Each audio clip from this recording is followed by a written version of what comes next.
Bonjour à tous, bienvenue dans ce premier webinaire de la communauté des talents pédagogiques pour 2023.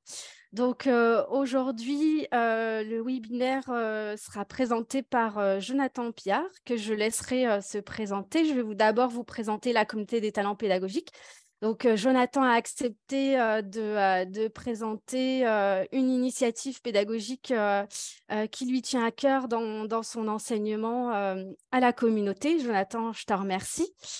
Donc voilà, je vous rappelle, la communauté des talents pédagogiques, l'ambition, c'est de mettre en lien tout acteur qui s'intéresse au développement pédagogique en enseignement supérieur, favoriser les mises en relation, les partages et les échanges pour permettre à chacun de se développer professionnellement autour de la pédagogie et aussi de valoriser ce que vous faites, oser dire que vous faites, que vous avez mis en place des choses, et puis partager pour que ça soit mutualisé, pour que ça puisse inspirer d'autres chargés d'enseignement et que ça puisse les inciter à se lancer. Donc voilà, la communauté est ouverte à tous les acteurs de l'enseignement supérieur francophone. Donc voilà, à tous les participants, je vous invite donc à vous présenter via le chat, comme Isabelle vient de faire. Donc, bienvenue Isabelle. Voilà, n'hésitez pas. Donc, la présentation de Jonathan aura lieu sur une vingtaine de minutes. Voilà, 20-25 minutes. Et ensuite de ça, suivra une période de questions-réponses. Donc, pour les participants, je vous invite soit à utiliser le chat, comme vous le faites actuellement pour vous présenter, soit tout simplement à lever la main et à allumer vos micros et caméras si vous le souhaitez au moment de la phase de questions-réponses. Donc, je vous rappelle que le webinaire est enregistré et sera diffusé sur la chaîne YouTube de la communauté des talents pédagogiques. Donc, si vous ne souhaitez pas que votre image apparaisse, je vous invite à garder votre caméra éteinte. Voilà. Je pense que j'ai tout dit concernant la communauté. Donc, maintenant, Jonathan, je te cède la parole et je vous souhaite un bon webinaire à tous en compagnie de Jonathan. Merci beaucoup, Nathalie. Est-ce que c'est bon au niveau du partage pour être bien C'est sûr? parfait. Ok, super. Merci beaucoup, Nathalie. Merci beaucoup à la communauté des talents pédagogiques de me donner l'opportunité de vous parler aujourd'hui d'un pédagogie authentique, hein, et je vais vous expliquer un petit peu ce que c'est et puis de vous montrer aussi comment, notamment à l'ENS Paris-Saclay, on a conçu des dispositifs d'apprentissage par la pratique de recherche et ou d'enseignement. Et donc, je vais commencer par me présenter aussi parce que ça va être utile dans la suite pour la présentation. Donc, je suis Jonathan Piard et je suis professeur agrégé en chimie à l'ENS Paris-Saclay depuis 2011. Qui dit professeur agrégé, donc je suis enseignant à 100% de mon temps. Et je suis un ancien élève de l'ENS Paris-Saclay. J'ai effectué mon doctorat au laboratoire de chimie de l'ENS Paris-Saclay et je suis agrégé de chimie depuis 2007. J'ai passé aussi l'agrégation à l'ENS Paris-Saclay. Et donc, depuis 2011, je suis enseignant en chimie en L3 à l'ENS et à l'Université Paris-Saclay, en M1, en M2 et en M2 formation à l'enseignement supérieur, qui est donc la préparation à l'agrégation de chimie.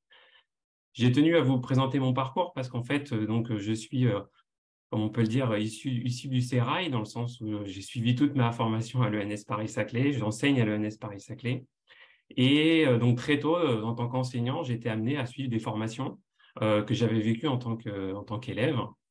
Et très tôt aussi, et très vite, j'ai pas souhaité, enfin, en tout cas, je me suis pas senti dans le besoin d'imiter et de reproduire ce que j'avais vécu en tant qu'enseignant. J'ai eu envie de me démarquer un petit peu de tout ça et d'essayer de réfléchir à des dispositifs d'apprentissage et des activités pédagogiques pour essayer d'accompagner les étudiants et les étudiantes dans leur futur professionnel. Et c'est ce que je vais essayer de vous montrer aujourd'hui lors de ce séminaire et ce webinaire. Et donc, il y a eu un écho en fait assez positif de la part des étudiants et des étudiantes. Et finalement, un peu avant la crise Covid, j'ai eu envie de m'intéresser à la pédagogie universitaire pour trois raisons. La première, c'est donc d'essayer de rationaliser, d'analyser la pratique pédagogique que j'avais mise en place. Ça passe par beaucoup de lectures et essayer en fait de comprendre et d'avoir une idée de l'état de la recherche en pédagogie sur les choses que j'avais mises en place. Et puis, ça m'a amené, ça continue à me permettre de me questionner sur ma pratique, avec toujours dans l'objectif, en tout cas que je me fixe, de favoriser les apprentissages, favoriser les apprentissages savoir-faire, savoir-être, les compétences, que ce soit en termes d'acquisition, de transfert de ces compétences et de rétention à moyen ou à long terme. Et un de mes devises, c'est finalement de se dire aussi qu'une des meilleures façons d'apprendre et de se questionner, c'est de transmettre. Ce matin, là, je vais essayer, via ce webinaire, de vous transmettre des choses. Donc, dans la construction de ce webinaire, j'ai beaucoup appris, je me suis beaucoup questionné. Et j'espère que dans la phase d'échange ensuite, ça me permettra encore d'apprendre et de me questionner aussi avec vous, grâce aux échanges qu'on va avoir ensemble. Voilà pour ce qui est de la présentation, de ma présentation et de qui je suis. Maintenant, ce que je vous propose donc, pour ces webinaires, c'est un webinaire en 3 parties. Première partie sur qu'est-ce que c'est l'apprentissage par la pratique. Deuxièmement, vous montrer des exemples d'activités réalisées dans cette approche à l'ENS Paris-Saclay, et puis finir par quelques perspectives. Pour ce qui est de l'apprentissage par la pratique, en fait, ça s'inscrit dans une théorie de l'éducation qui s'appelle Learning by Doing, qui est donc qui a été proposé par Dewey, qui est un pédagogue du début du XXe siècle et qui postule finalement que les apprenants et les apprenantes apprennent en interagissant avec leur environnement et en faisant, c'est-à-dire qu'en faisant qu'ils apprennent. Et donc, ça s'inscrit, l'apprentissage par la pratique s'inscrit dans cette théorie de l'éducation. Et ce qu'on essaye de faire aussi, c'est de s'appuyer sur les méthodes de pédagogie active, c'est-à-dire que mettre l'étudiant ou l'étudiante au centre du dispositif, de faire en sorte qu'il soit proactif, engagé cognitivement dans son apprentissage et qu'il va construire son apprentissage. Et en tant qu'enseignant, adopter plutôt une posture d'accompagnant ou accompagnante, de conseiller ou conseillère, et finalement être un peu plus en retrait, et aussi de réfléchir et d'analyser sa pratique pédagogique. Et parmi les activités de pédagogie active, on essaye, dans l'apprentissage par la pratique, on peut essayer de mettre en place des activités de type jeu de rôle ou simulation, et essayer de réfléchir finalement aussi à l'approche par compétence ou une approche programme. Et ce que je vous propose aujourd'hui, c'est de me focaliser sur un type d'apprentissage par la pratique qui consiste à mettre en œuvre des activités pédagogiques dites authentiques, c'est-à-dire ancrées dans la réalité, en lien avec les débouchés de formation visés par les apprenants et les apprenantes. Alors, ce n'est pas quelque chose d'extrêmement novateur dans la mesure où, finalement, dans les IUT, avec la réforme du but, c'est des réflexions qui sont menées à l'heure actuelle, ainsi que, par exemple, dans les différents BTS. Donc, ce que je vais essayer de vous montrer, c'est comment on a finalement, nous, à l'ENS Paris-Saclay et l'Université Paris-Saclay, c'est de réfléchir à mettre en œuvre ce type d'activité dans un système plus type universitaire et grandes écoles. Alors, du coup, l'ENS Paris-Saclay, c'est une grande école pluridisciplinaire des métiers de la recherche et de l'enseignement supérieur. Et un de nos credos, c'est une formation par la recherche, à la recherche et l'enseignement. Et de manière, en termes d'organisation, en fait, on a une organisation un petit peu particulière, sous forme de DER, département d'enseignement et de recherche, où l'enseignement, enfin la formation et la recherche sont vraiment intriqués. Notre diplôme est en 4 ans, avec un L3, M1, M2 et une année spécifique de diplôme. Et notre objectif, c'est de faire en sorte que nos étudiants, que 80% de nos étudiants et nos étudiantes se destinent et aillent vers un doctorat. On pousse nos étudiants à aller vers un doctorat. Et donc, pour ce qui est de la formation initiale, dont je vais vous parler aujourd'hui, et d'activité dans le cadre de cette formation initiale, donc de L3, M1, elle est coopérée, donc on travaille une formation coopérée avec l'Université Paris-Saclay. Donc, on a une formation dans laquelle on a des étudiants de l'ENS Paris-Saclay et de l'Université Paris-Saclay. Et comme l'Université Paris-Saclay, un de ses objectifs aussi, c'est de former à la recherche et à l'enseignement, on a du coup comme objectif, nous, de formation, d'accompagner les étudiants et les étudiantes vers leur futur métier, chercheurs, chercheuses, enseignants ou enseignants, enseignantes. Et donc, je vais essayer de vous montrer après, par quelques exemples, comment s'exprime cette formation par la pratique de recherche dans le cadre du DER Chimie et de l'UNES Paris-Saclay, de cette formation initiale. sachant qu'effectivement, cette formation par la pratique de recherche existe dans d'autres universités, bien sûr, et grandes écoles. L'intérêt aujourd'hui, mon objectif, c'est de vous montrer comment elle s'exprime dans le cadre des formations du DER Chimie de l'ENS Paris-Saclay. Il faut savoir qu'une promotion de L3M1, c'est 30 à 40 étudiants par an pour fixer le contexte pédagogique. Et dans le cadre de l'approche par compétences dont je vous ai parlé juste avant, dans le cadre de cette formation initiale, on a fixé comme compétences de type recherche. On souhaite travailler avec nos étudiants et nos étudiantes 3 grandes compétences qui sont adopter une démarche scientifique, adopter de bonnes pratiques de laboratoire et appréhender son environnement de travail. Je vais vous montrer finalement comment on essaye de faire ça par des activités particulières. Et donc, le premier, maintenant que je vous ai posé un petit peu les bases de ce qu'était l'apprentissage par la pratique, donc je vais me focaliser d'abord sur l'apprentissage par la pratique de recherche et du coup, un exemple d'activité, c'est une activité qu'on a mis en place au DER Chimie qui s'appelle une unité d'enseignement d'initiation à la démarche et à la communication scientifique. L'acronyme, c'est IDCS. Et en fait, plutôt que de vous parler uniquement du dispositif comme il est actuellement, j'ai souhaité finalement vous montrer partir du départ, vous montrer comment ce processus, comment ce dispositif a évolué. Ce processus évolutif peut être assez long et puis qu'il amène aussi pas mal de réflexions. Et justement, vous nous expliquez par ce biais-là quelles ont été les évolutions en lien avec les réflexions qu'on s'est posées, auxquelles on a réfléchi. Donc, jusqu'en 2014, donc on avait une série de TP. En chimie, on fait des TP. Donc, on se place en laboratoire, on fait des expériences. Et donc, jusqu'en 2014, ces travaux pratiques, c'était 4 heures en séance en laboratoire. Et on donnait finalement à nos étudiants et nos étudiantes un énoncé. Et c'était en fait des énoncés avec, on va dire, type recette de cuisine. C'est-à-dire qu'ils avaient un protocole à suivre et ils faisaient les expériences. Toutes les expériences étaient obligatoires à faire. Et en termes de production, ils avaient un énoncé avec des questions auxquelles ils devaient répondre, un manuscrit à rendre en fin de séance et une évaluation par une grille avec un barème strict. Donc, quelque chose qui était finalement assez classique. Il ne laissait pas beaucoup de place finalement à la démarche d'investigation et dans les années 2014-2018, la démarche d'investigation était quand même assez en vogue dans le système éducatif français. Donc, on a essayé finalement de réfléchir à comment on pouvait nous mettre en place cette démarche d'investigation. Et donc, on a enlevé finalement dans nos énoncés ces types recettes de cuisine et en fait, on a enlevé les protocoles. On a laissé les étudiants finalement se poser des questions sur un système qu'on leur avait proposé. Sur quelques systèmes qu'on leur proposait dans l'énoncé. Ils avaient quelques expériences au choix.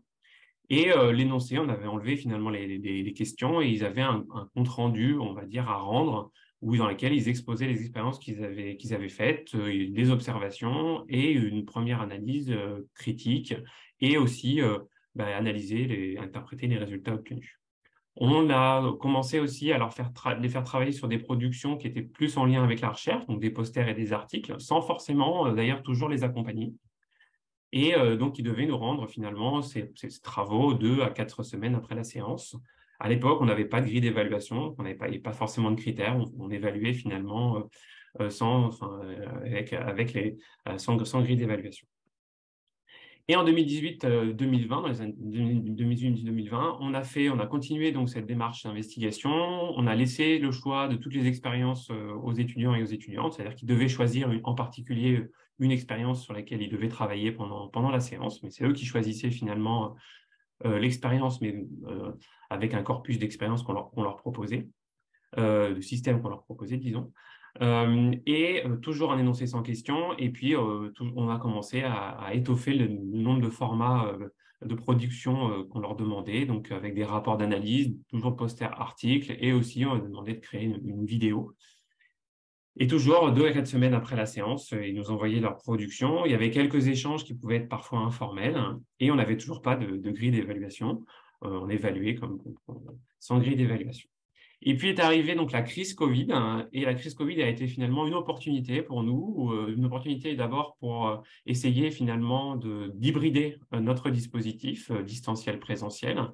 Et puis ça, comme je vous l'ai dit au départ, d'un point de vue plus personnel, c'est à ce moment-là que j'ai commencé à m'intéresser, ou un petit peu avant, à m'intéresser à la pédagogie universitaire. Et donc, la nécessité, pour moi, et le besoin, finalement, d'essayer de mieux accompagner les étudiants et les étudiantes dans ces productions qui sont parfois qui peuvent être complexes, hein, écrire un article ou produire réaliser un poster scientifique, ce n'est pas forcément facile. Et donc, ce qu'on a fait dans les années 2020-2022, c'est-à-dire qu'on a chaque année introduit des cours préparatoires. Alors, quand je dis cours préparatoires, donc c'est en distanciel, dans lesquels c'est des séances dans lesquelles on donnait du contenu disciplinaire pour mieux les préparer sur les aspects disciplinaires liés aux travaux pratiques, mais aussi on leur exposait les attentes et les jalons, vraiment dans un esprit d'apprentissage explicite, en leur donnant vraiment toutes les clés pour qu'ils puissent se projeter au mieux dans les activités qu'on leur proposait, dans les productions aussi qu'on leur proposait de réaliser, donc posters notamment et articles et vidéos. Et donc, on a continué à proposer une démarche d'investigation avec toujours le choix des expériences. Et donc, ça s'apparente assez bien avec un apprentissage par projet. Je dirais que c'est même des mini-projets où finalement, les étudiants vont finalement s'intéresser à un système en particulier, essayer de répondre, enfin, poser une question de recherche, essayer d'y répondre par des expériences, proposer des conclusions et ensuite communiquer. Et cette communication se fait via des productions dont je vous ai parlé juste avant, posters, articles, vidéos. Et ce qu'on a fait aussi, c'est qu'ils envoient une première version 2 à 4 semaines après la séance. Et on a introduit finalement en distanciel des séances d'échange, d'accompagnement. Donc, on leur envoie nos commentaires en tant qu'enseignants sur ces séances. Alors, ce que je n'ai pas dit, mais c'est que finalement, ces travaux pratiques sont encadrés généralement, donc pour 40 étudiants, par 2 enseignants ou enseignantes. Ces 2 enseignants et enseignantes, finalement, vont échanger avec eux sur des créneaux bien particuliers dans l'emploi du temps, sacralisés dans l'emploi du temps. On va finalement leur parler de leur production pour qu'ils puissent les faire évoluer vers une deuxième version. Et c'est cette deuxième version qui va être finalement évaluée grâce à une grille d'évaluation qu'on a mis en place. Et ce qu'on peut noter aussi, c'est qu'on a fait en sorte aussi que les étudiants et les étudiantes, notamment dans le cadre de la production d'un article, jouent le rôle de référé pour les autres groupes, pour un autre groupe, et qu'on implique les chercheurs dans une session poster finale où les étudiants vont, comme dans un vrai congrès, présenter leur travail à des chercheurs et à l'équipe pédagogique du L3. Les chercheurs sont aussi amenés donc à noter finalement les posters et les vidéos sans forcément d'avoir de grille d'évaluation, mais dans une démarche d'apprentissage aussi par les pairs. Et donc, le dispositif qu'on a à l'heure actuelle, c'est celui que je viens de vous dire, en fait, un processus en 5 étapes. Ce qu'on a mis en place cette année en plus est indiqué ici en souligné. Mais en fait, ce que je voulais faire maintenant, c'était finalement vous montrer comment ce dispositif il s'inscrit dans un apprentissage par la pratique de recherche et pour faire un pas de côté. Parce qu'en fait, on va travailler avec eux donc des compétences d'un chercheur ou une chercheuse, parce qu'ils vont être amenés à définir une question de recherche, mettre en place des expériences pour y répondre, observer, analyser et critiquer les résultats, proposer de nouvelles pistes de travail ou d'amélioration et communiquer sur leurs recherches et ici sur leurs résultats expérimentaux. Expertiser aussi, quand ils vont jouer le rôle de référé, les articles des collègues. Et puis, ce qu'on a mis en place cette année, conserver aussi des traces d'un travail scientifique en déposant leurs résultats et leur travail, leurs traces dans un format qui est exploitable par d'autres collègues dans un entrepôt Zenodo. Pour ce qui est des productions, ces productions, je voulais vous parler de pédagogie authentique. Donc, cette production, en quoi elles sont authentiques de type recherche, cette année, ce qu'on leur fait faire aussi, c'est lors des premières séances, ils participent à une simulation de réunion d'équipe où ils vont présenter un PowerPoint aux autres et interagir avec leurs camarades. Ils vont donc concevoir et présenter un poster scientifique lors d'une session poster, écrire un article, et moi je vais éditer un journal en français ou en anglais. Ce qu'on a mis en place en plus cette année, c'est une collaboration avec le département de langue de l'ENS Paris-Saclay pour ce qui est des articles scientifiques qu'ils auraient envie d'écrire en anglais. Et on leur propose des canevas qui sont des canevas de vrais journaux existants pour que si le travail est de bonne qualité, on puisse valoriser leur travail en proposant ces différents articles dans les journaux en question. Et ils vont aussi réaliser une vidéo scientifique. Souvent, ils choisissent une vidéo de vulgarisation scientifique en lien avec ce travail, leur travail. Et ce qu'on a fait aussi cette année, c'est qu'on les a accompagnés dans la création d'un profil ORCID et d'un profil HAL pour qu'ils puissent aussi déposer leur production, notamment sur HAL, et qu'elle soit valorisable. Donc, j'en arrive au point où finalement, je vous propose, assez modestement, parce que voilà, par rapport à la réflexion qu'on a pu avoir et que j'ai pu avoir lorsqu'on a mis en place cette activité-là, une méthodologie, en tout cas comment moi, aujourd'hui, je réfléchis lorsque je veux mettre en place un apprentissage par la pratique. C'est en fait finalement quels sont les débouchés et objectifs de formation, quelles sont les compétences en lien avec ces débouchés. Ensuite, quelles sont les connaissances essentielles finalement à donner aux étudiants et aux étudiantes pour qu'ils puissent finalement réaliser au mieux les activités qu'on leur propose et quel type d'activité je peux mettre en place pour travailler ces compétences et me rapprocher au maximum de la pratique authentique. Et deux autres questions qui sont plus optionnelles mais que j'aime bien aussi me poser, c'est est-ce que c'est pertinent d'introduire des activités en distanciel ? Et quel est l'état de la recherche en pédagogie universitaire, et voir si finalement dans la littérature des choses qui se rapprochent et aussi pour me questionner en lien avec l'activité que je voudrais mettre en place. Et donc ça passe par finalement, ça peut se modéliser par quelque chose en 5 étapes, avec une première étape court présentation, ensuite des activités, une production, des échanges et finalement une évaluation. Alors, je vous avais montré là un exemple d'activité qu'on met en place en licence 3. Et en fait, finalement, on a d'autres activités de ce type-là en M1, en M2, qui sont de formation par la pratique de recherche, avec dans l'idée que les étudiants et les étudiantes apprennent pas à pas le métier. Et donc, en fait, finalement, les productions qu'on va leur proposer, notamment en L3, se rapprochent de celles qu'on pourrait demander à un doctorant. Puis ensuite, en M1, celles qu'on peut demander à quelqu'un qui est en postdoc. Et puis, finalement, en M2, des choses qui se rapprochent plus à ce qu'on peut demander à un chercheur ou une chercheuse. Et donc, mis à part finalement cette UE, initiation à la démarche et à la communication scientifique dont je viens de vous parler juste avant, on a d'autres activités que vous pourrez retrouver d'ailleurs sur le site de la communauté des talents pédagogiques, que ce soit d'ailleurs pour l'activité que je vous ai présentée juste avant, mais aussi pour l'activité dont je vais vous parler maintenant, qui est donc une activité qui s'appelle l'immersion en laboratoire, où finalement les étudiants et les étudiantes vont participer aux activités de recherche d'un chercheur ou d'une chercheuse. Donc un étudiant, un chercheur, avec un partenariat avec plusieurs laboratoires, notamment le laboratoire de chimie de l'ENS Paris-Saclay, avec comme objectif d'apprentissage qu'ils puissent découvrir l'environnement de travail des chercheurs et des chercheuses, réaliser des expériences en autonomie, adopter de bonnes pratiques de laboratoire, conserver des traces d'un travail scientifique et communiquer sur leurs résultats. Et donc, dans le processus en 5 étapes dont je vous ai parlé, ce qui va se passer dans le cadre de cette UE d'immersion, c'est qu'il va y avoir 2 cours préparatoires où on va les former sur 2 outils, Python et sur la gestion des données, et aussi on va finalement leur expliciter les attentes qu'on a vis-à-vis de cette UE. Ils vont être une demi-journée par semaine minimum en laboratoire avec un chercheur ou une chercheuse. Et en termes de production, on va leur demander de réaliser un résumé type proposition de communication dans un congrès. Ils vont réaliser une présentation orale d'une dizaine de minutes et on leur demande aussi de conserver les traces de travail en déposant leur travail si cela est possible, en accord bien sûr avec le chercheur et la chercheuse qui les encadre. Les échanges se font donc avec l'encadrant ou l'encadrante et on a une grille d'évaluation qui a été mise en place avec cette fois-ci pas forcément une note à la fin, mais un système validé ou non validé.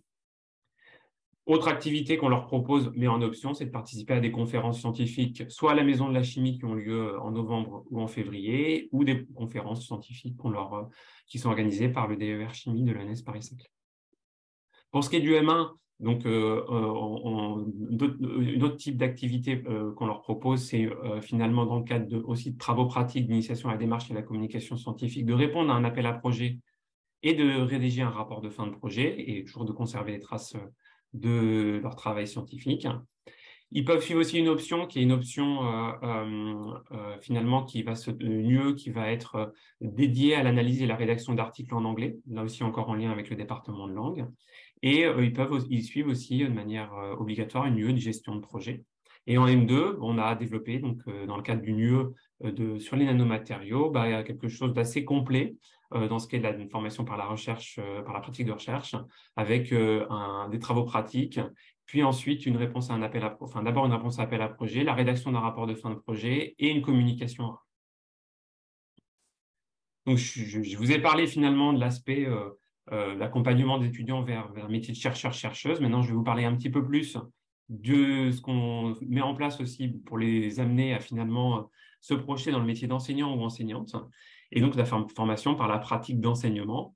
Encore là, dans ce qui est de l'approche par Jonathan, compétences. Oui. pardon, je m'excuse. Et il te reste 2-3 minutes? Ouais, pas de souci. Dans l'approche par compétences, donc on s'est posé finalement sur les compétences dans ce cadre-là, donc connaître son environnement, son fonctionnement et ses règles, concevoir et décrire ses enseignements, mettre en œuvre des enseignements favorisant l'apprentissage et évaluer les apprentissages et évaluer ses enseignements. Et finalement, on a mis en place une UE qui est une activité de transmission et de diffusion des savoirs, qui est réalisé par un groupe de 4-5 étudiants où ils vont être amenés à transmettre des savoirs et des compétences à des personnes non spécialistes de la discipline ou des enseignantes du secondaire et du supérieur, développer leur autonomie et apprendre à travailler en équipe. Et comme je vous l'ai dit au début, la meilleure façon d'apprendre, c'est de transmettre. Et donc, c'est ce qu'on fait avec nos étudiants, pareil en 5 étapes, avec un premier cours de présentation et d'explicitation des attendus, une demi-journée toutes les 2 semaines en moyenne. Et puis, selon le projet, ils vont avoir soit mettre en place un jeu pédagogique, réaliser un article pédagogique, participer à un tournoi ou mettre en place des ateliers pédagogiques type fête de la science ou des expériences qui peuvent proposer dans les hôpitaux. Ils sont encadrés donc, par un enseignant référent pour une enseignante référente pour chaque projet. On met en place un serveur Discord aussi pour les accompagner. Une grille d'évaluation validée ou non validée. Et en fait, on va faire en sorte que cette activité, si je prends l'exemple des expériences pour des ateliers dans les hôpitaux, ils vont découvrir les expériences, ils vont élaborer leur atelier, on va finalement avoir de la rétroaction avec eux puisqu'ils vont nous présenter cet atelier plusieurs fois et on va leur proposer des commentaires et puis en fait, finalement, ils vont réaliser ces ateliers. Et je finirai par juste un autre exemple sur la M2 formation à l'enseignement supérieur pour simplement vous dire que depuis 2021, on a réfléchi dans la formation à l'enseignement supérieur, qui était une formation finalement avant assez centrée sur le concours de l'agrégation, de mettre en place des activités qui vont leur permettre de se destiner et de finalement vivre le métier d'enseignant et d'enseignante en proposant des activités de type classe renversée, c'est-à-dire que c'est les étudiants qui vont finalement faire des cours, faire des TP et faire des TD aussi. Donc, c'est dans cette approche-là, par la pratique, qu'on s'est mis. Pour ce qui est des perspectives rapides, montrer que cette approche est pertinente en envoyant des questionnaires, en essayant de pratiquer la recherche sur ce qu'on a mis en place, identifier des pratiques de ce même type à l'ENS et à l'Université Paris-Saclay, et mettre en place de nouvelles activités ou formations, par exemple un dispositif d'apprentissage par la pratique de recherche et d'enseignement. Et je voudrais remercier mes collègues du DER Chimie, en particulier Rachel Méalé-Renaud, qui est professeur des universités à l'Université Paris-Saclay, qui m'accompagne dans mes différents projets, et Clément Doré en tant que technicien qui m'accompagne aussi sur la partie technique. Et vous avez des références aussi que vous pourrez retrouver. Et je finirai donc par vous dire que les activités dont je vous ai parlé, vous pouvez les retrouver sur le site de la carte aux talents et des talents pédagogiques. Et je vous remercie pour votre attention et je finis par une petite note d'humour qui résume assez bien en fait finalement ce qu'est l'approche par la pratique. Merci pour votre attention. Super, merci Jonathan, c'était une présentation hyper riche. Tu nous as explicité ton cheminement et également tu as cité beaucoup de pratiques pédagogiques. Ouais. Donc pour les personnes qui peuvent se dire je connais pas ou peut-être que j'ai envie d'en savoir plus, donc je vous rappelle que sur le site de la communauté, donc www.carteautalent.fr, Vous pouvez retrouver donc, ce que nous, on a appelé l'inventaire des pratiques pédagogiques, où vous pourrez avoir la définition de toutes les pratiques qui ont été citées par Jonathan. Et comme il vous l'a montré aussi, Jonathan a un profil. Je remettrai le lien sur les replays de la chaîne YouTube. J'ai mis le lien dans le chat donc du webinaire. Et donc voilà, oui, bien sûr, pour en savoir plus sur les pratiques et tout ce que Jonathan met en place pour favoriser l'apprentissage de ses étudiants et les mettre en contexte réel d'apprentissage. Voilà, et aussi de leur contexte réel de leur futur métier. Voilà, vous pourrez en savoir plus en consultant toutes ces fiches sur le site de la communauté, tout simplement en cherchant Jonathan sur l'onglet cartes. Donc voilà, et vous aurez accès à son profil. Donc voilà, je ne sais pas comment résumer ce webinaire parce que c'était très riche. Je pense qu'on pourrait en faire un webinaire de 2 heures, ne serait-ce qu'en explicitant toutes les pratiques que tu as présentées, etc., ton cheminement qui est très riche. Donc voilà, on va débuter par une question de Rita. Donc, tu as mentionné que tu avais choisi, enfin que vous aviez évalué sans grille d'évaluation. Ouais. Donc, moi, ma question, c'est était-ce volontaire et réfléchi au départ? Et si oui, quels sont les points forts et les difficultés de ce type d'évaluation? Alors non, c'est pas du tout. Enfin, le fait d'évaluer au départ sans grille d'évaluation, je l'ai mis en avant parce que, avant, en tout cas, personnellement, que je m'intéresse plus en détail à la pédagogie, c'est pas des choses que je m'astreignais à faire, c'est-à-dire essayer finalement de produire une grille d'évaluation pour essayer de voir et puis d'évaluer par ce biais-là. Donc non, c'était pas du tout volontaire. Et aujourd'hui, je pourrais dire que j'aurais du mal, en tout cas personnellement, à ne plus évaluer, évaluer sans grille d'évaluation, aussi parce que je trouve intéressant le processus de conception ou de co-conception de ces grilles d'évaluation, parce que bien sûr, c'est moi qui ai présenté aujourd'hui, mais comme je vous l'ai dit, il y a des collègues qui m'accompagnent dans ces réflexions et la construction de la grille d'évaluation, elle se fait aussi en collaboration avec des collègues. Donc, les échanges que je peux avoir avec les collègues sont intéressants pour finalement co-construire ces grilles d'évaluation. Et au moment de la construction de ces grilles d'évaluation, elle nous amène à réfléchir et analyser, en fait, finalement, quelles sont les compétences qu'on souhaite évaluer, les compétences qu'on souhaite évaluer dans le cadre de cette activité pédagogique, des activités pédagogiques qu'on met en place. Donc, je dirais que c'est important, en tout cas, moi, c'est en tout cas important dans mon cheminement et dans ma réflexion. Et si j'en arrive à ce que je vous ai montré aujourd'hui sur les différentes compétences, c'est aussi par l'interaction et par la mise en place de ces grilles d'évaluation. Donc, je peux entendre effectivement aussi des fois que c'est c'est un peu long aussi effectivement de mettre en place ces grilles d'évaluation. C'est du travail en fait, et c'est pas aisé finalement de mettre en place ces grilles d'évaluation, mais ça a vraiment cet avantage, je pense, réflexif aussi. Donc, non, ce n'était pas volontaire. Je serais très mal à l'aise maintenant aujourd'hui d'évaluer mes étudiants sans grille d'évaluation. Ça, c'est assez personnel. Voilà. Je ne sais pas si j'ai répondu à toute la question, Nathalie. Pardon. Je m'en suis doutée, mais je me suis dit que je voulais te faire rebondir là-dessus. Et c'est très intéressant, tu as parlé de co-construction. Je dirais même peut-être que la prochaine étape, ça serait de co-construire avec les étudiants. Je ne sais pas si vous l'avez envisagé. Si, c'est envisagé. C'est envisagé. Alors, pas forcément sur cette activité-là, mais en tout cas, c'est des réflexions effectivement que je me pose.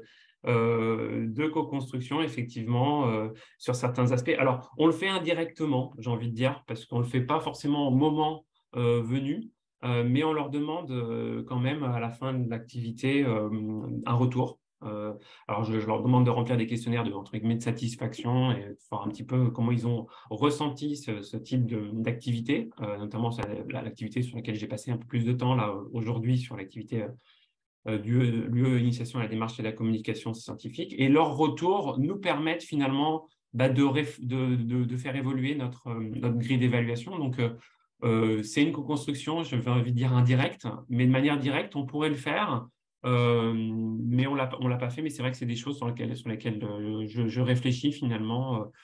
Notamment parce que, comme je vous l'ai dit, hein, une des originalités aussi, hein, c'est de leur laisser, de leur demander une production, une première version, de la corriger et de leur faire un retour. Et on pourrait imaginer qu'à l'issue de cette première version, on leur demande finalement de regarder la grille d'évaluation et de nous dire sur les points sur lesquels finalement on pourrait travailler, ou les choses qui sont plus difficiles, ou les choses qu'on n'évalue pas suffisamment. Donc à l'issue de cette V1, on peut le faire. Et ce que j'ai pas dit, et ça, je en profite pour le dire, c'est que ils nous proposent une première version de leur travail, on leur fait des commentaires. On leur fait des commentaires et nous, en tant qu'enseignants, on remplit notre grille d'évaluation, mais on ne l'envoie pas aux étudiants et aux étudiantes. Donc, ils n'ont pas de notes à ce moment-là. On leur demande simplement, on leur propose de retravailler leur version. Et puis, donc, ils nous proposent une deuxième version. Si on a le temps, des fois, on va jusqu'à une troisième version avec des échanges qui sont des échanges par mail. Et on ne n'évalue de manière stricte que la dernière version. Mais ce qu'on a mis en place depuis 2 ans, c'est qu'il y a un bonus dans la notation qui est dédié à la progression entre la version 1 et la version finale. Donc, ce n'est pas intégré dans la note, mais c'est un bonus qu'on leur donne, qui est un bonus lié à la progression entre la V1 et la version finale. Parfait, merci pour ton retour. J'ai une question. Alors, je ne sais pas, quel temps cela demande aux étudiants en dehors des 4 heures? Je ne Ouais. sais pas si… Oui, je vois tout à fait, ouais. La charge de travail, elle est importante. On leur demande, en fait, dans les questionnaires que je leur envoie à la fin, le temps qu'ils ont passé. Et en fait, c'est entre une dizaine, c'est entre 10 dizaines et une quinzaine d'heures en plus. Donc, ce qui est assez conséquent, hein, pour des étudiants et des étudiantes, hein. Mais j'ai envie de dire, c'est assez, comment dire… Enfin, c'est une marque de reconnaissance qui prennent autant de temps finalement pour ces travaux. Mais comme j'insiste bien, et dès le départ, finalement, dans le premier cours que je fais, en leur disant que c'est une activité qui va être extrêmement formatrice et qui finalement s'inscrit dans leur souhait finalement de devenir chercheurs, chercheuses, ou du moins d'avoir des réflexions, d'adopter une démarche scientifique, parce que la démarche scientifique, elle est vraie pour les chercheurs et les chercheuses, mais elle peut aussi s'appliquer aux enseignants et aux enseignantes. Donc, cette démarche scientifique, qui vont finalement l'acquérir, commencer à l'acquérir via ces activités particulières. Et donc, c'est vrai qu'on a la chance d'avoir des étudiants et des étudiantes qui s'engagent assez fortement dans ces activités. Aussi certainement parce que, comme je vous l'ai dit, il y a des rendus. Et puis, il y a des moments où, par exemple, pour le poster scientifique, ils vont présenter leur travail devant des vrais chercheurs et chercheuses et les enseignants et enseignantes et l'équipe pédagogique. Et du coup, ça les oblige, entre guillemets, à produire un travail de qualité. Et on a la chance d'avoir des étudiants, en fait, qui nous produisent des travaux qui sont de très, très bonne qualité. Mais ça implique effectivement une charge de travail importante, et on n'a pas banalisé ou sacralisé dans l'emploi du temps des créneaux en autonomie pour ce type d'activité, mais c'est vrai que c'est des choses qu'on pourrait faire, mais ils ont un emploi du temps qui est déjà extrêmement, extrêmement chargé, donc on ne l'a pas fait. Oui, c'est toujours un enjeu, ça, hein. Oui, Et puis comment, avec les autres équipes et les autres matières, s'articuler de bien sûr. façon à ne pas trop les charger et justement Exactement. les mettre en contexte pour que l'apprentissage et leur formation se passent au mieux. Et ça, c'est vraiment un vrai enjeu, notamment avec l'approche par compétences, entre guillemets, qui rajoute et qui renforce cet enjeu-là, justement, je dirais. Ouais. Justement, j'ai oublié de rebondir sur une question de Claire qui était en rapport avec les grilles d'évaluation. Elle Ouais. te demande si quelque part tu l'as fait en utilisant le référentiel de compétences ou si tu as c'est juste des grilles critériées. On a vraiment axé sur la grille. je dirais que je suis un peu entre les deux, c'est-à-dire qu'en fait, ce qui se passe, c'est qu'on a des grilles où on évalue le fond, la forme sur la production en tant que telle. On est vraiment axé, des grilles qui sont vraiment axées sur la production, c'est-à-dire le poster ou l'article. On n'évalue pas, en tout cas dans le cadre de cette UE-là, hein, dans d'autres UE on le fait, mais pas dans ce cadre de cette UE-là, tout ce qui est finalement les savoir-être. Mais j'aurais. Donc voilà, donc finalement, on est très axé sur la production. Et les points qu'on veut avoir, qu'on voudrait voir, typiquement dans un poster, si je prends le cas d'un poster scientifique, les différents points qu'on voudrait avoir qu'on voudrait voir dans un poster scientifique, pour ce qui est de la clarté de ce qui est présenté, sur le fond, la forme. Donc, sur le fond, c'est la clarté, sur comment c'est que ce soit bien structuré, que ce soit qu'il y ait un bon ratio entre le texte et les figures, que les figures soient légendées, ainsi de suite. Donc, tous les aspects liés à la bibliographie. Donc, c'est plus des choses qui sont vraiment axées sur la production, on a quoi, peut-être une dizaine de critères et qu'on évalue entre 1 et 5. Donc je dirais que c'est assez proche d'une grille critériée, si vous voulez. Voilà, plus proche d'une grille critériée, peut-être. Après, tu développes quand même des compétences, puisque Oui, je oui, oui. suppose qu'ils acquièrent une posture de chercheur ou d'enseignant, une posture de personne qui est apte à travailler dans une équipe en lien avec la rédaction d'articles scientifiques. Enfin, tu y touches, mais c'est pas quelque chose que tu mets en avant auprès des étudiants.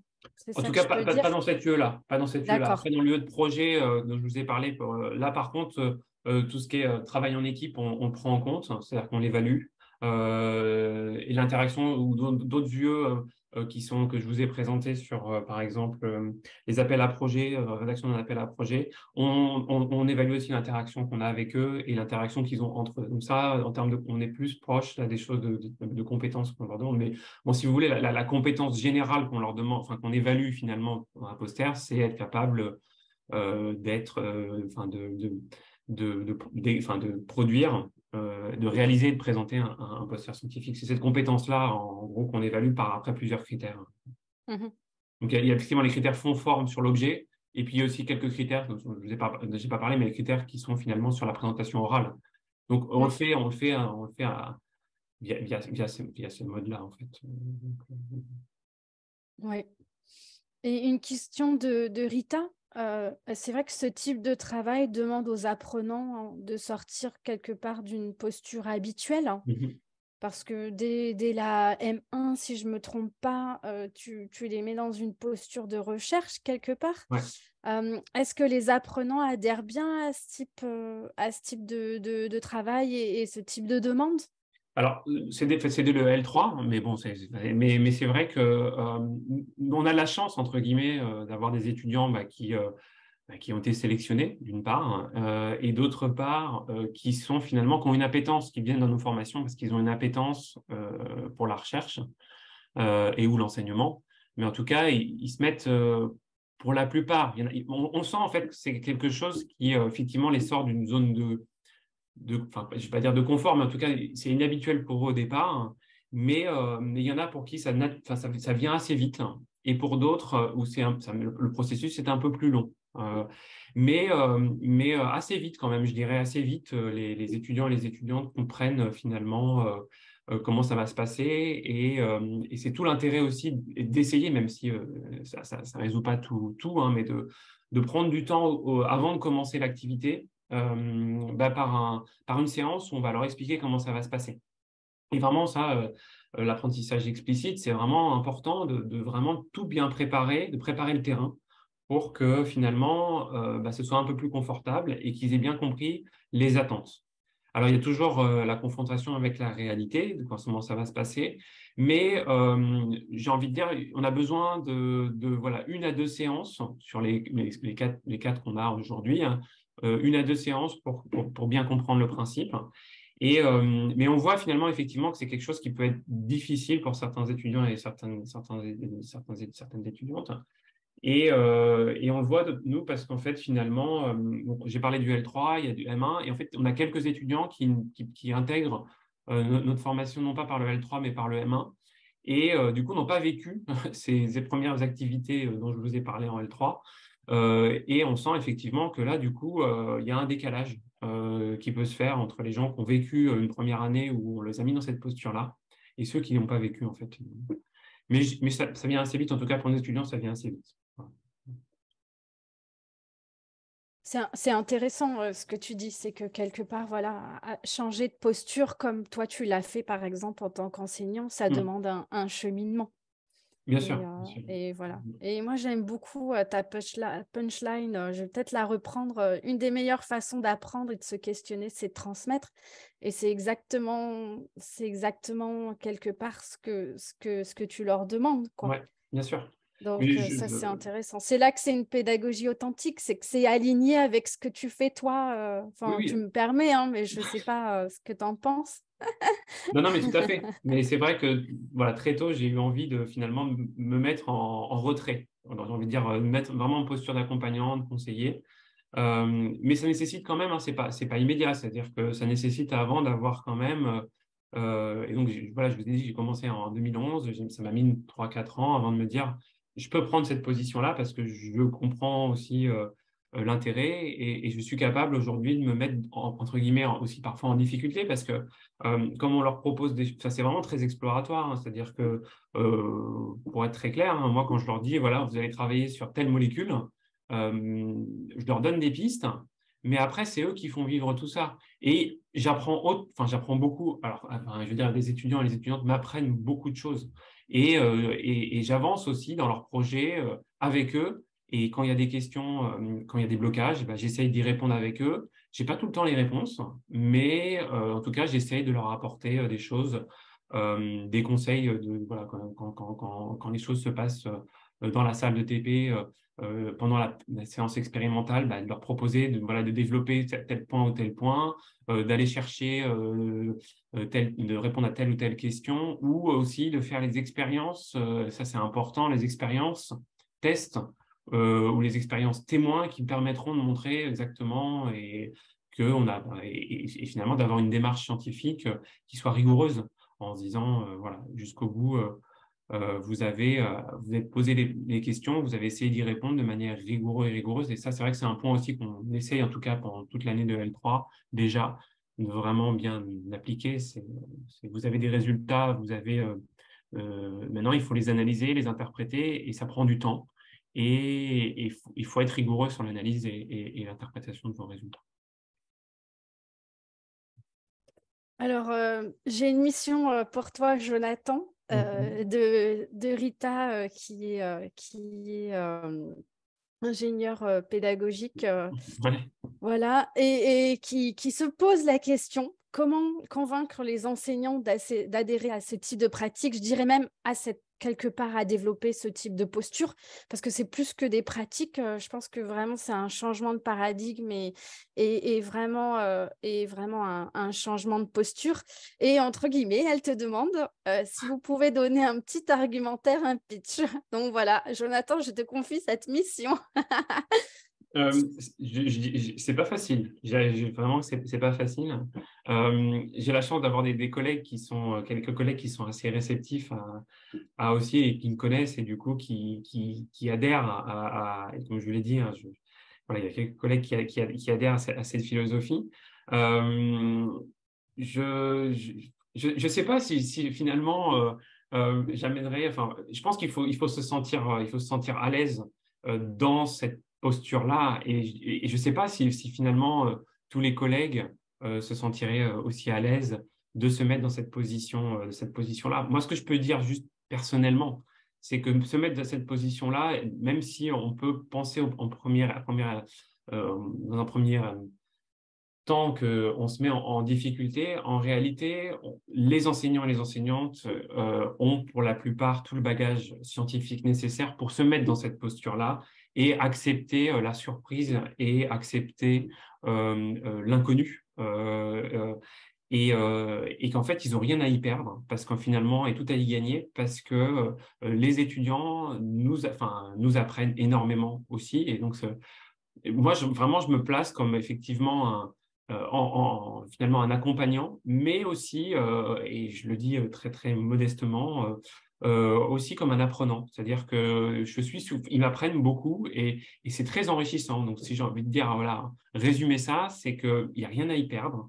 Il y a tout à y gagner parce que vous allez finalement, en tant qu'enseignant et enseignante, apprendre beaucoup de choses et que ça va être très enrichissant dans l'interaction que vous allez avoir avec vos étudiants et vos étudiantes et que pour eux aussi, ça va être très enrichissant et que ça va être beaucoup plus formateur et faire en sorte que les choses qu'on leur apprend, pardon, vont rester un peu ancrées plus longtemps.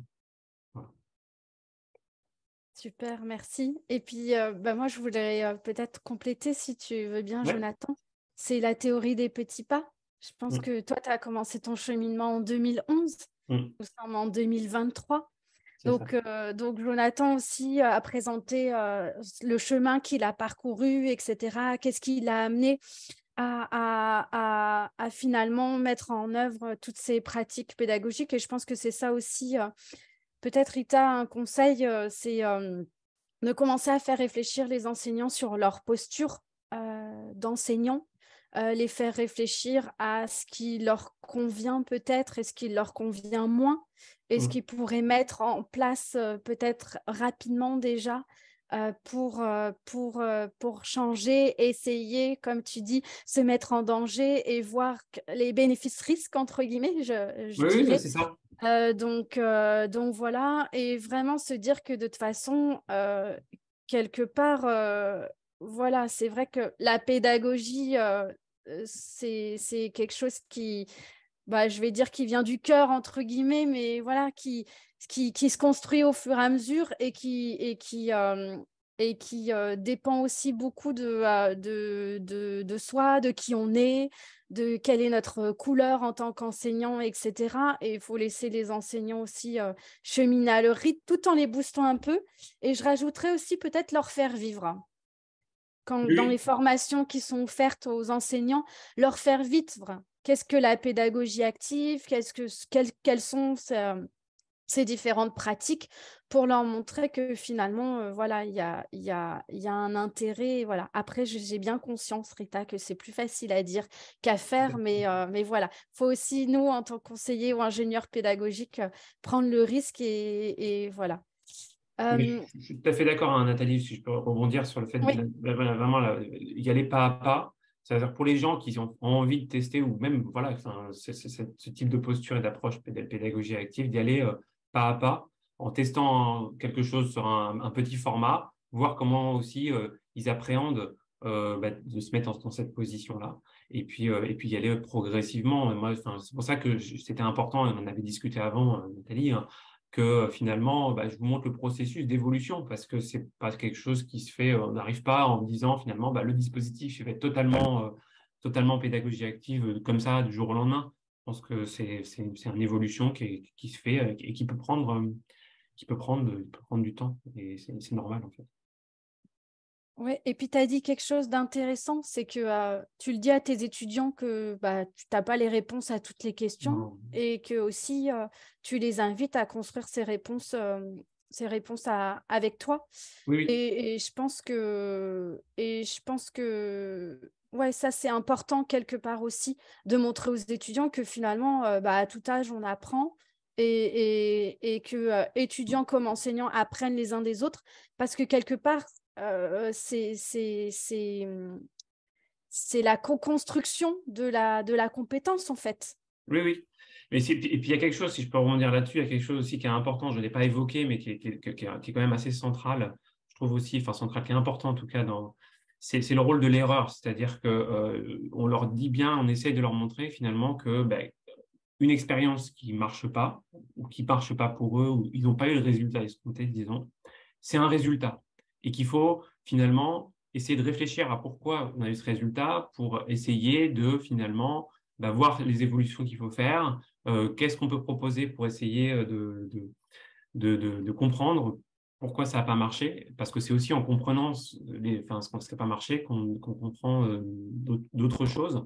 Et c'est vrai que le rôle de l'erreur, de se dire que c'est normal aussi, même de manière générale, hein, pas que pour des aspects expérimentaux, mais bah, qu'en tout cas, ils sont dans un processus de formation. Et faire des erreurs quand on est en formation, c'est normal, on se forme, et que bah, ils vont apprendre aussi via ces erreurs. Ouais. Donc, Rita te remercie. Voilà, elle est d'accord avec ce qui s'est dit et elle a retenu une phrase que tu as dit. Elle m'a dit, j'aime bien ce que dit Jonathan. Il faut qu'on leur dise qu'ils ont le bagage nécessaire. Et oui, c'est Et ça, la confiance en soi, voilà, c'est aussi une pierre importante à l'édifice de l'apprentissage. ouais, bien sûr. Et voilà. Et tout ça aussi, ça se travaille et ça s'apprend. Et voilà. Dans tout ce que tu as dit, Jonathan, ça m'a fait penser au SUTL, donc Mhm. Scholarship of Teaching and Learning. Bien Donc sûr, ouais. voilà, ça pourrait faire l'objet d'un webinaire aussi à part entière. Mais tout ce travail réflexif que tu as sur l'efficacité de ton enseignement, sur les retombées de tes explorations, innovations pédagogiques sur l'apprentissage des étudiants. Ça, c'est intéressant et très riche. Et c'est vrai que c'est très développé aux États-Unis, au Québec et en France, ça arrive tranquillement. Donc, c'est vrai Effectivement, ouais. que Mhm. aussi, on va être peut-être amené dans le futur à justement avoir plus de possibilités d'accompagner, entre guillemets, les enseignants dans ce cheminement et aussi qu'ils puissent évoluer entre eux. Bien sûr. Voilà, parce que c'est de l'apprentissage par les pairs aussi, le SOTAL, Oui, c'est un quelque apprentissage part. par les pairs et c'est vraiment pour moi vraiment la démarche scientifique appliquée à mon enseignement. C'est-à-dire que Oui, je me c'est mets ça. vraiment dans cette problématique-là. Et c'est pour ça que je dis que ce type d'activité, acquérir la démarche scientifique, elle est utile aux chercheurs, bien sûr, et aux chercheuses, mais aussi à l'enseignant. Et ça peut être utile en tout cas aux enseignants, aux enseignants de se mettre dans cette posture-là, de dire je teste des choses, j'observe ce qui se passe, je les évalue via des questionnaires ou via d'autres. Et puis après, je communique ce que je fais aujourd'hui, mais que je peux faire aussi dans d'autres cadres, cadres de conférences en pédagogie, pour essayer de communiquer ou écrire des articles. C'est l'étape d'après, c'est plus difficile, mais on essaye voilà, d'écrire des articles Ouais. de pédagogie. Oui, je vous invite à faire comme Jonathan. N'oubliez pas ce qu'il a dit. Une des meilleures façons d'apprendre et de se questionner, c'est de transmettre. Donc, je vous invite aussi à transmettre auprès des membres de la communauté. Voilà, quelles sont vos pratiques pédagogiques, quel est votre cheminement quelque part pédagogique en tant que chargé d'enseignement. Donc voilà. Donc, si vous voulez, comme Jonathan, co-animer un webinaire pour la communauté, surtout n'hésitez pas. Voilà, je te remercie, Jonathan, d'avoir relevé ce défi ou ces défis, hein, parce que Rita aussi, quelque part, t'en a lancé un aussi. Ouais, merci. Donc voilà, c'était super. Merci à tous les participants. Et donc, bien sûr, vous pouvez contacter Jonathan si jamais vous regardez ce replay. N'hésitez pas aussi à consulter les fiches initiatives sur le site de la communauté. Je vais mettre tous les liens donc en commentaire de la vidéo. Voilà, je ne sais pas, Jonathan, un petit mot de la fin. Non, merci à la communauté des talents pédagogiques pour tout ce que vous faites. Et puis, merci de m'avoir donné l'occasion de présenter ce qu'on fait à l'ENS Paris-Saclay, en espérant que ce soit avant tout inspirant pour les enseignants, les enseignantes et toutes les personnes qui s'occupent de près ou de loin de l'enseignement. Et donc, voilà. Merci beaucoup pour votre attention et les questions qui étaient très intéressantes. Ouais. Merci à tous et puis merci aussi à ton équipe, Mm. pédagogique qui est autour de toi parce que je pense que si tu serais pas là sans elle probablement, je me Bien trompe. sûr. Non, Donc c'est évident. voilà. C'est évident. C'est Ouais. évident que Donc aujourd'hui, je suis porte-parole d'une équipe pédagogique qui, effectivement, œuvre à essayer de faire en sorte que, voilà, que les étudiants apprennent au mieux et le maximum de choses. ouais. Et c'est toute la richesse du travail et justement de la communauté, de travailler entre pairs, voilà, au sein des équipes, etc. C'est vrai que l'équipe fait beaucoup aussi. Je sais qu'il y a beaucoup de gens qui sont parfois poussés par leur équipe pédagogique, mais aussi parfois freinés. Donc, n'hésitez pas à vous rapprocher aussi des membres de la communauté pour voir comment parfois essayer de détourner ces freins qui sont présents parfois. Mais voilà. Je vous souhaite à tous beaucoup d'innovation pédagogique, de plaisir en pédagogie pour cette nouvelle année et à bientôt pour un nouveau webinaire. Au revoir. Merci. Merci Jonathan, au revoir.